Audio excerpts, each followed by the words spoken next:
Hello and welcome to Business News. Now, President Muhammadu Buhari is back home after his 4-day visit for Russia for the first ever Russia-Africa Summit.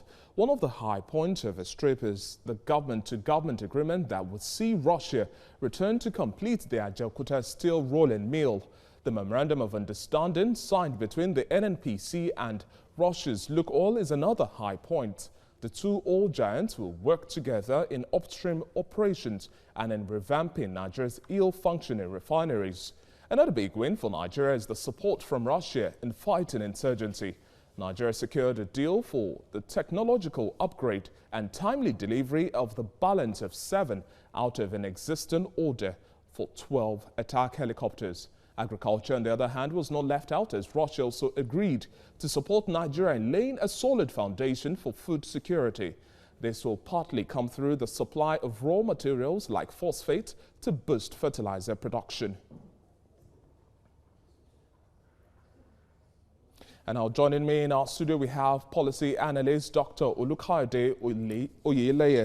That's quite a tongue twister over there. But now let's start off with the big wins from the trip to Russia. Now we see here now an agreement to see Russia complete the Ajaokuta Steel Rolling Mill. That has been one of the biggest high points that economic watchers were trying to see President Muhammadu Buhari seal.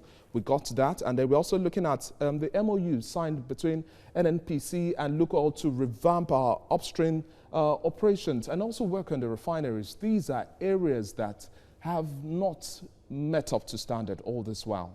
What do you make of all of this? Okay, thank you very much. The first thing I would like to say is that talking about the takeaways from Sochi, let's look at the Ajaokuta Steel facility for a start. I would say that it's a very good one, especially for Nigeria's industrialization. And I think if we take things the right way, I think it will give us a very big leap in the area of industrialization, because we'll be able to do quite a lot of things, back home here without necessarily importing some of the equipment that we've been used to importing over the years. Then, having said that, we'll talk about NNPC and the Gazprom alliance. What my take here is that we need to be very circumspect, because while we lay a lot of emphasis on this oil and gas development, we should be looking seriously at the direction the world is going, especially with renewable energy. The global community today is laying a lot of emphasis on electric vehicles. And here we're considering internal combustion engines, which actually are a major source of climate change and global warming and all the rest of it. So we should also look at this. While the idea is a good one to go ahead with the alliance between Gazprom and NNPC, but I'm just thinking that we should look also in another direction so that we will have a kind of multi-pronged approach to our development. And some have also said this is not the first time Nigeria would sign an agreement with Russia, with Japan, with China, but the main crux of the matter is implementation of all of these. Correct. And actually, I didn't want to start with the emphasis on implementation, because we've seen cycles all over, over and over again. And I think we can only say this by way of reminder that we should match words with action, and the expectation of Nigerians have been raised. So we should meet up with the expectations. So this is one of the things I would say. But beyond that, maybe I shouldn't comment further. Okay, Doctor, before I let you go now, let's talk about consolidating efforts on the ease of doing business. The World Bank just recently released that Nigeria has moved up 15 points. We're now at about 131. To what extent should we consolidate on this effort? We've already seen strong investment from China, from the EU, from France, Japan as well. Now Russia is coming into the bid. As I said last year, we saw investment to the tune of $20 billion. How much do you think this will whet their tongues to invest more? Well, again, I will urge circumspection here, because when we talk about ease of doing business, as far as I'm concerned, these are just figures on papers. In the real terms, I think how do these impact on the lives of Nigerians? How do these impact on employment? How do these impact on the standard of living? These are the issues that we should be looking at. First and foremost, the public sector needs to reinvent itself. This is very, very critical. We need to say this with repeated emphasis. That is one. And then, of course, talking about the ease of doing business, you begin to ask yourself, when government agencies, when government, when governments travel abroad, how many of the private sector people do they put on the front seat when they discuss, when they talk about bilateral issues? Because these are some of the critical things we need to look at, because if we go on international trips and then it's, a top heavy with the government agencies, with government officials, then of course you really cannot speak the mind of those who are in business. This is one key issue that I must Dr. Kaide, let's start off with the high points of this meeting now. We saw security coming on the front burner. We see having to improve Ajaokuta Steel, which has been abandoned for all this while, ensuring that we have stronger agricultural output. But now the president is clear on Nigeria being on the path towards food security.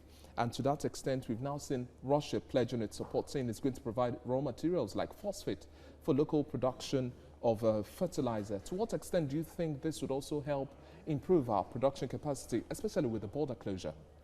Well, the issue of the arrangement with Russia is not the first one.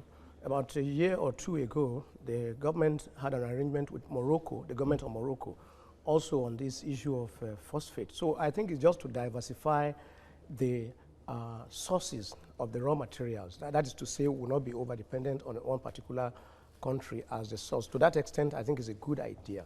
But what is also important, which we need to stress, is that we shouldn't only focus our attention or emphasis on getting things imported into this country. We should be talking about how can we promote certain commodities, coming from this country, and actually establishing them here in Nigeria. And then, of course, get the value chain properly organized.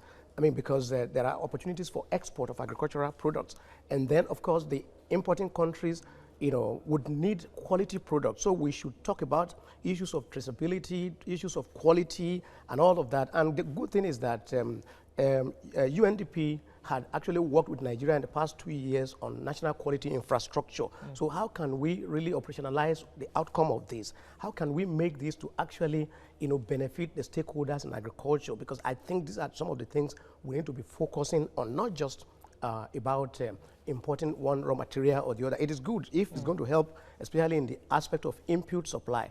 But I think more than that, we should be thinking about how to actually support production in Nigeria, so to the extent that we will not only take care of consumption locally, both for the homes and for the industry, but as well for export. I think this is one of the things we should be looking at. Well noted. And some are also of the view now that Nigeria is still playing lip service when we are talking about private-public partnerships. Now, we have summits like this. What sort of engagement do you expect the private sector to be involved in as well going forward? One of the things I think we need to emphasize is this. If we're talking about trying to boost the private sector and then, of course, increase investment in private sector, we should have more of the private sector players at the forefront going into such meetings, going to such fora outside. The government is to play a facilitating role, a supportive role.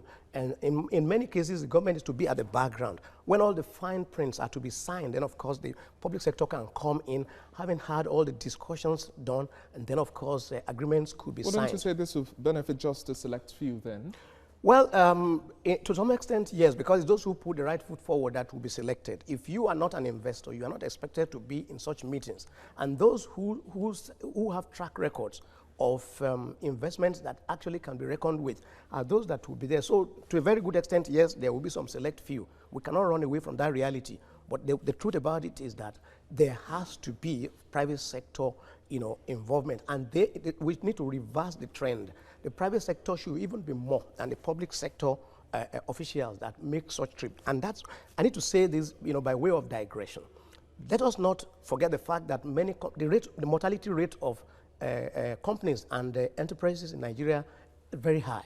And to that extent, we look at how do we reverse this trend. And if you look at it, AMCON is very active undertaking, doing an undertaker's job, for many of these dead organizations. But we should be talking about stimulus. We should be talking about interest rates at single digits, things that can actually keep our private sector organizations on, rather than focusing on, FDI, and all of that, because those FDIs, they get cheaper loans, and they are able to compete better, so that we should be looking at this as a strategic issue. Luk-oil, talk about the high points of all of these. We see promises in the line of investment, but some economic watchers say when you have an investment, there's also the caution being raised that this should not be a political or economic extension of influence, so to speak. Now, what do you make of this call as well? How strategic, how cautious should we be with all of this investment coming in from Russia and then going further into 2020, other agreements? We need to be very cautious, as a matter of fact, because none of these countries that give any of this support is doing it out of pure altruism. They're doing it also because of their own enlightened self-interest. We need to bear that at the back of our mind. Now, having said that, we need to have our own local strategies. How do we prevent ourselves from becoming tied to the apron strings of these countries? For instance, any help that comes with loans, for instance, brings about accumulation of debt, and Nigeria has to be very wary of accumulating debt, because a country that has debts accumulating over and over again is not going to run a sustainable economy. That's very important. And having said that, we need to look at the fact that, for instance, we've been to FOCAC in China in the past about a year ago. We've been to TICAD a couple of months ago in Tokyo. Now here is Sochi. Now the point is this: what are the details, the nitty-gritties of the agreements, and what are the loan components of all these agreements? How is Nigeria going to actually be tied to the apron strings of these countries by way of loans that are involved?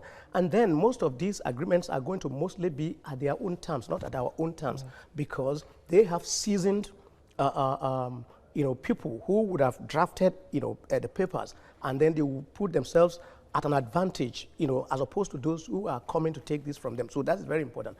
Having said that, I said earlier that we should put the private sector at the front seat.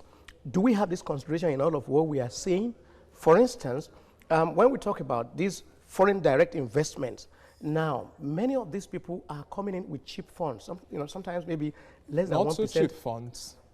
Less than 1% interest rates to them, 2% maybe at the very maximum. But here in Nigeria, we're still talking about 20, 23, 25% interest rates, which is not sustainable for local industry. So competitively, we will be at a disadvantage. So that is one thing. So we need to look at how this is happening. I give you a typical example. In the poultry sector, for instance, there's one big player in Kaduna now who has a very big poultry facility that is operating at the various stages of their value chain.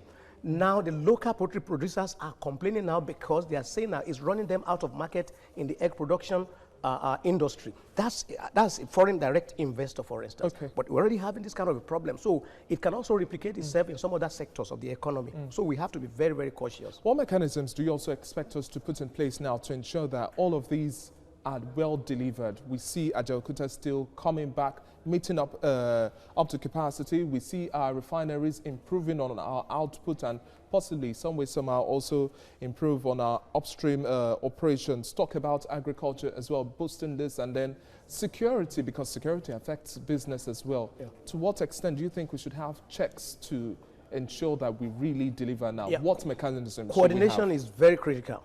We need to have all the various government agencies speaking to each other. There must be a rallying point. It should not be a case of the falcon not hearing the falconer. That's very, very critical.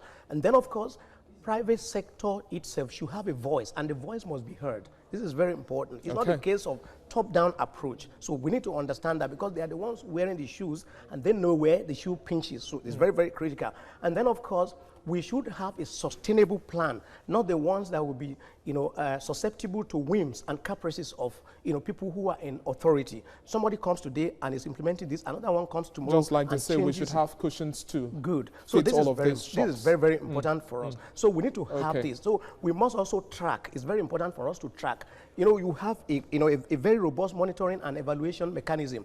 For if you are deviating, you should be able to know. You understand? Okay. Thank you very much, Dr. Oluka Oyeleye. It's been a pleasure speaking with you.